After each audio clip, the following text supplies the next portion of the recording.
Previous video में मैंने chapter 12 का आपको मतलब बच्चों का डिस्कशन के बारे में बताया था कि जब बच्चे टूर पे जा रहे थे तो उन्होंने क्या क्या चीज़ें गैस की और वहाँ पे क्या क्या चीज़ उनको दिमाग में आई कि हमें पेट्रोल जो है कहाँ से मिलता है, इवन इतना टाइम क्यों लगता है, हमें पेट्रोल को सेव रखना चाहिए। लोग जिस तरह इसका मिसयूज़ करते हैं आगे चल कर के हमें उस चीज़ से दिक्कत होने वाली है। तो उनका इस टाइप का डिस्कशन था। अब आगे के पेज में हम ट्रेजर फ्रॉम द अर्थ मतलब जो अर्थ से मिलने वाले खजाने हैं, एक्चुअल में ट्रेजर का मतलब होता है खजाना, क्योंकि ज़मीन से हमें खजाना ही मिलता है, क्योंकि उनसे ही हमारी सारी चीज़ें कंटिन्यू डिपेंड रहती हैं। तो चलिए अभी हम आपको और बताते हैं कि यहाँ पे हमें अर्थ से क्या क्या ट्रेजर्स मिलते हैं। It is not it is not only easy to find out where is oil deep down below the earth. Scientists use special technique and machines to find this out. Then through pipe and machines petroleum is pumped up. This oil is a smelly thick dark colored liquid. It contains many things mixed in it. To clean and separate this, it is sent to a refinery. Have you heard of a refinery? It is from this petroleum or oil that we get kerosene, diesel, petrol, engine oil, and fuel for aircrafts. Do you know that LPG cooking gas, LPG liquid petroleum gas होता है जिससे हम खाना पकाते हैं। आपके भी घर में ये सिलेंडर है। तो वैक्स, कोलतार हो गया and grease are also obtained from this. It is also used in making several other things like plastic and paints.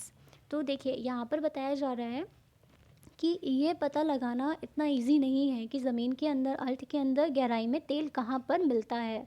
तो क्या होता है कि वैज्ञानिक जो हैं, जो साइंटिस्ट होते हैं, वो अपने ख़ास तरीक़ों से, क्योंकि उनके पास ट्रिक रहती है, उनके पास कई मशीन्स होते हैं, तो मशीन से क्या करते हैं, वहाँ समझने की कोशिश करते हैं, अंदाज़ा लगाते हैं कि शायद हो सकता है कि इस गहराई तक हमें पेट्रोल मिल सकता है या और भी चीज़ें मिल सकती हैं। तो फिर वो क्या करते हैं, पाइप और मशीनों को डाल करके तेल को ऊपर खींच लेते हैं।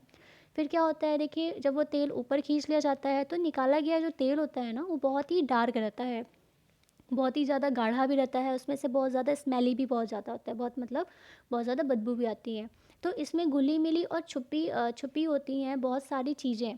एक्चुअल में क्या होता है ना कि वो पेट्रोलियम होता है जिसमें कई चीज़ें मिली भी होती हैं और घुली होती हैं, जिसकी वजह से उससे हमें कई चीज़ों को कन्वर्ट भी कर सकते हैं, क्योंकि पेट्रोलियम से हमें बहुत सारी चीज़ें मिल जाती हैं। तो देखिए इन चीज़ों को अलग अलग और साफ़ करने के लिए तेल की रिफाइनरी करना पड़ता है, में भेजा जाता है। रिफाइनरी मतलब उसको रिफाइन प्रॉपर क्लीन करने के लिए भेजा जाता है। तो क्या आपने कभी रिफाइनरी के बारे में सुना है? इसी तेल में हमें मिलता है, जो ये तेल है ना, उसी में हमको क्या मिलता है, kerosene, diesel, petrol, engine oil और हवाई जहाज के लिए ईंधन। जानते हो आप कि एलपीजी खाना पकाने के लिए ही गैस, आपको तो पता है कि एलपीजी जो होता है लिक्विड, इसका फुल फॉर्म होता है एलपीजी का, लिक्विड पेट्रोलियम गैस, जिससे हम घर में गैस सिलेंडर जिसका यूज़ होता है उसमें गैस होती है एलपीजी, जिसमें हम खाना बनाते हैं, है ना। मोम हो गया, इससे फिर हमें उसी पेट्रोल्स का जो मतलब जो लिक्विड निकलता है उससे हमें मोम भी मिलता है, कोल तार भी मिलती है और ग्रीस भी इसी से मिलती हैं। प्लास्टिक और पेंट को बनाने के लिए भी तेल का जो इस्तेमाल होता है वो इसी से मिलता है। तो देखिए पेट्रोल जिससे पेट्रोल बनता है उससे गाड़ियाँ तो चलती हैं, लेकिन पेट्रोल कहाँ से आता है, अर्थ के बहुत ही सरफेस एरिया पे जाता है, बहुत नीचे से मिलता है हमें, और इजीली पेट्रोल नहीं पाया जाता। कई साइंटिस्ट क्या करते हैं, अपनी टेक्निक से मशीन को यूज़ करके वहाँ से पेट्रोलियम को निकाला जाता है और फिर उसको पाइप के थ्रू निकाल करके उसको दोबारा से प्रॉपर सही करने के लिए, रिफिलिंग जो होता है, रिफ़ाइन करने के लिए उसको क्या करते हैं, भेजा जाता है, एक मशीन में भेजा जाता है, जिससे वो अलग अलग उसको क्लीन करके सेपरेटेड किया जाता है ना। इस प्रकार हमें पेट्रोल, फिर बहुत सारे पेट्रोल मिलता है। तो it is from this petroleum मतलब उसको पेट्रोलियम ही मिलता है, और फिर इसका फिर यूज़ हो जाता है kerosene, diesel, petrol, engine oil, fuel में, है ना, एयरक्राफ्ट्स में मिलता है, इन सब चीज़ों में इसका यूज़ हो जाता है। तो देखिए I start thinking about saving oil. I remember that sometimes Baba keeps the engine of the tractor on while doing the something else. At times the pump in the field also let on how much oil would be going waste. I thought I will surely talk to Baba when I get home. तो देखिए बच्चे ने बताया, मैं तेल की बचत के बारे में ज़रूर सोचने अब तो लगा हूँ। मुझे ध्यान आया कि बाबा तो ट्रैक्टर का इंजन चलता छोड़कर दूसरे काम करने के लिए चले जाया करते थे।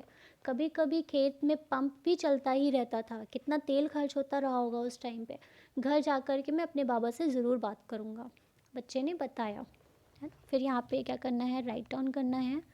फिर यहाँ फाइंड आउट करना है। देन लिखा है कि how much petrol diesel can be filled at the time. ये हम एक बार चेक कर लेंगे। The rate of petrol different in city, the rates of petrol and diesel daily R given here. ये एक क्वेश्चन हैं, फिल इन द ब्लैंक्स, इसके according करना पड़ेगा हमें। यहाँ पर एक पोस्टर दिया हुआ है, तो देखते हैं इस पोस्टर में क्या है।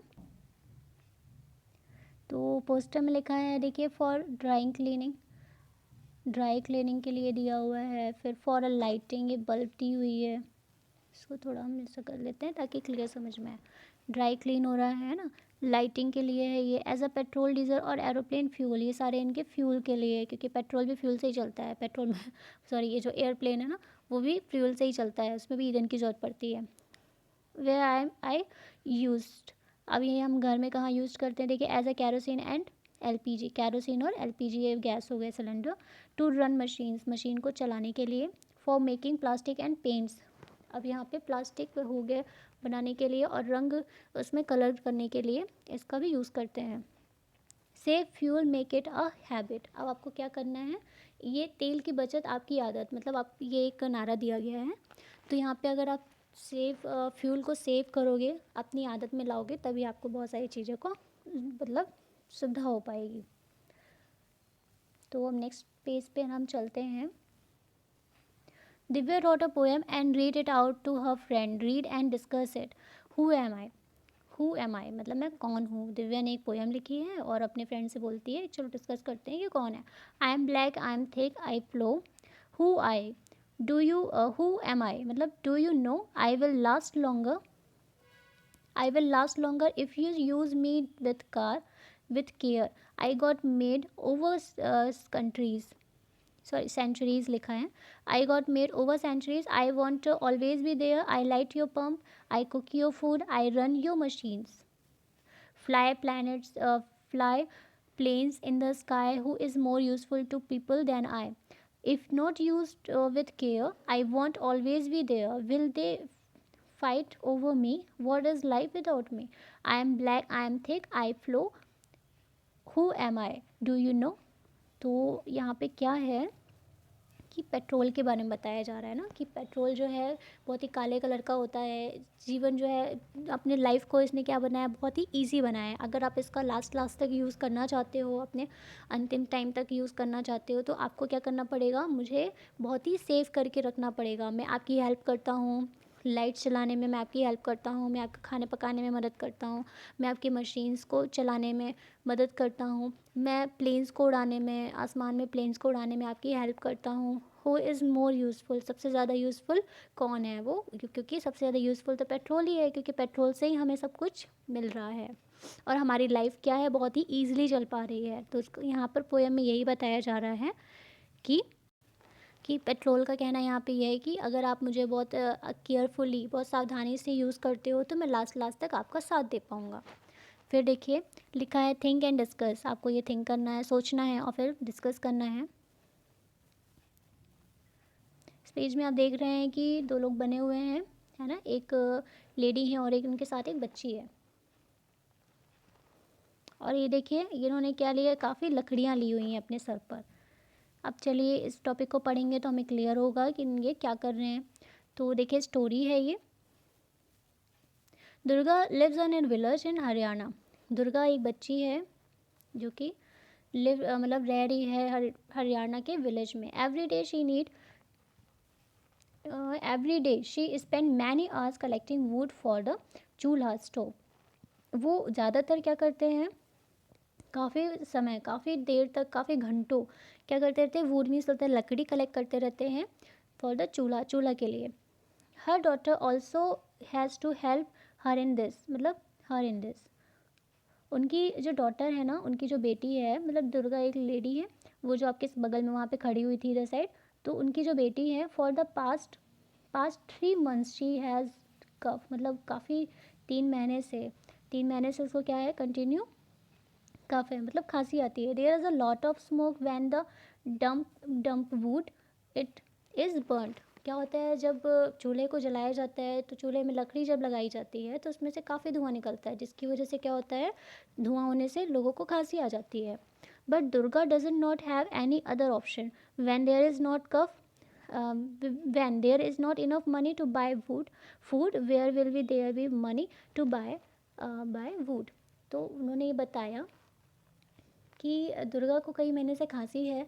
सीली हुई लकड़ियाँ जलाने में धुआं भी बहुत होता है, मतलब क्योंकि वुड क्या होता है, अगर आपकी वुड लकड़ी अगर बहुत सूखी है तो वो आसानी से जलेगी और उसमें प्रॉब्लम नहीं आती. लेकिन अगर जो लकड़ी मतलब कि गीली है, भीगी है, थोड़ा सा उसमें सीलन है, तो वो उसको जलाने में क्या होता है, बहुत ज़्यादा धुआं भी आता है और वो धुआं जो होता है बहुत ज़्यादा नुकसानदायक होता है. तो इसलिए क्या होता है कि उसकी बेटी को क्या हो रहा है, खांसी आ रही है, लेकिन दुर्गा के पास कोई और चारा ऑप्शन नहीं है. तो जब जो खाना है उनको कलेक्ट करने के लिए पैसे भी नहीं हैं और उसे पकाने के लिए भी कहाँ से लाएंगी, और पैसे कहाँ से लाएं, मतलब अगर खाना प्रॉपर पकाना भी है तो पैसे उनको कहाँ से लाएंगे. तो देखिए यहाँ पर ये बताया गया है कि ये जो वुड है, वुड में भी लोग आग तो जलाते हैं, लेकिन उससे क्या हो रहा है, प्रॉपर सिस्टम नहीं बन पा रहा है, क्योंकि लकड़ियाँ कलेक्ट करने में उनको टाइम लग रहा है. उसके साथ लकड़ियाँ जो हैं गीली भी मिलती हैं उनको, जिस वजह से उनके घर में धुआं होने की वजह से क्या होता है, प्रॉब्लम्स हो रही हैं. अब देखिए यहाँ पे एक लेडी आपको दिख रही हैं, जो कि आप गोबर है ना, गोबर आपको ये दिख रहा है, गोबर के उपले हैं यहाँ पे, वो इसको बना रही हैं. इवन गांव में ये चीज़ें होती हैं, आपके भी गांव में आपने देखा होगा इन सब चीज़ों को. तो देखिए यहाँ पे क्या लिखा हुआ है, एक स्टोरी बताई जा रही है. Today about 2/3 peoples in our country use मतलब उपले, wood and dried twigs etc. These are used not only for the cooking food but also for keeping warm, for heating water and for lighting many other things. We are used for all activities at home: kerosene, LPG, coal, electricity etc. तो यहाँ पर ये बताया जा रहा है कि मतलब कि आज हमारे देश में मतलब 2 से 2/3 पीपल्स, 2/3 पीपल्स जो हैं, मतलब लोग हैं कंट्री में, क्या करते हैं, उपले मतलब जो गोबर के उपले होते हैं, गोबर के उपले, लकड़ी, सूखी टहनियाँ जो हैं, इन सब का यूज़ करते हैं. सिर्फ खाना पकाने के लिए ही नहीं, उनके मतलब उसके अलावा भी उनको वो उन सब चीज़ों की ज़रूरत पड़ती है, क्योंकि आग जलानी होती है तो आग सेकने के लिए चाहिए, पानी गर्म करने के लिए चाहिए, और रोशनी के लिए भी इनका यूज़ करते हैं. घर के अलग अलग काम के लिए कई चीज़ों का भी इस यूज़ करना पड़ता है, इस्तेमाल करना पड़ता है, जैसे कैरोसिन, LPG, खाना पकाने वाली जो गैस है, कोयला हो गई, है ना, इलेक्ट्रिसिटी, मतलब इन सब चीज़ों का यूज़ होता है. फिर देखिए कंचा कांचा had seen a bar chart in a book. The chart shows the number of houses out of 100 that use each type of fuel. It also shows the use of the which fuel has increased and which fuel has decreased over the past 20 years.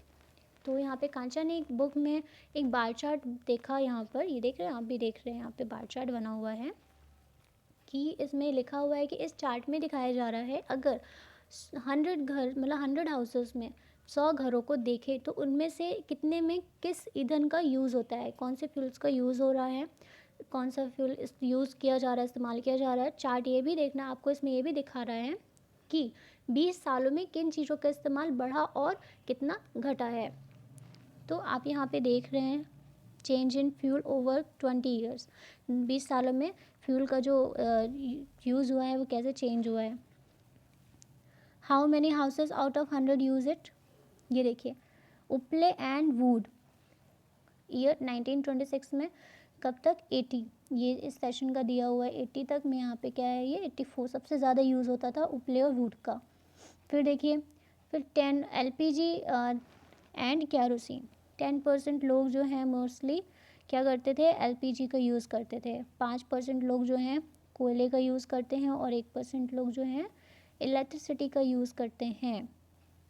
फिर year 1996 में देख लीजिए, यहाँ पर उपले 75 ratio में चल रहा है. फिर LPG गैस थोड़ा बढ़ा यहाँ पे, है ना, क्योंकि 1976 में सबसे ज़्यादा यूज़ किसका हो रहा था, इन उपलेन वुड्स का यूज़ हो रहा था। और उसके बाद जो है फिर जब देखा आपने मतलब कुछ वक्त बाद 1996 बाद, राइटली 20 साल बाद उपलों का रेशियो घट करके 75 आया। और ये एलपीजी जो था पहले बहुत रियरली 10% लोग यूज़ कर रहे थे, अब 18% लोग यूज़ कर रहे हैं। कोयल 5% करते थे तो 2% कर रहे हैं। इलेक्ट्रिसिटी 1% यूज़ होती थी, अब फिर 20 साल में 5% इलेक्ट्रिसिटी बढ़ी है। तो इस प्रकार आपको क्या करना है, इसको चार्ट को देख करके फिल इन द ब्लैंक्स जो है कंप्लीट करना है। ठीक है, तो इस तरह क्या होता है, चैप्टर कंप्लीट होता है हमारा। तो देखिए इस चैप्टर में हमें यही क्लियर हुआ कि हमें जो हमारे ईंधन है, पेट्रोल हो गया, कैरोसिन हो गया, इवन तो पेट्रोल हो, इलेक्ट्रिसिटी, ये सब चीज़ें हमें क्या करना चाहिए, बहुत ही कम से कम इस्तेमाल करना चाहिए। और रियली ऐसा इस्तेमाल करना चाहिए जिससे बाद में प्रॉब्लम ना हो, क्योंकि काफ़ी लोग क्या करते हैं, गाड़ियों को खुला छोड़ देते हैं, है ना। और अगर थोड़ी सी छोटी छोटी जगह भी अगर उनको जाना होता है, पास की जगह में भी जाना होता है, तो वो पैदल ना जा करके डायरेक्टली बाइसिकल का यूज़ करते हैं या फिर कार का यूज़ करते हैं। तो लोग ईंधनों का इस्तेमाल तभी ख़त्म मतलब कम कर पाएंगे जब उसको प्रॉपर तरीके से यूज़ कर पाएंगे, और इन फ्यूचर तक वो चलता ही रहेगा अच्छे से अगर वो यूज़ करे तो। ठीक है, इस तरह हमारा चैप्टर कंप्लीट होता है।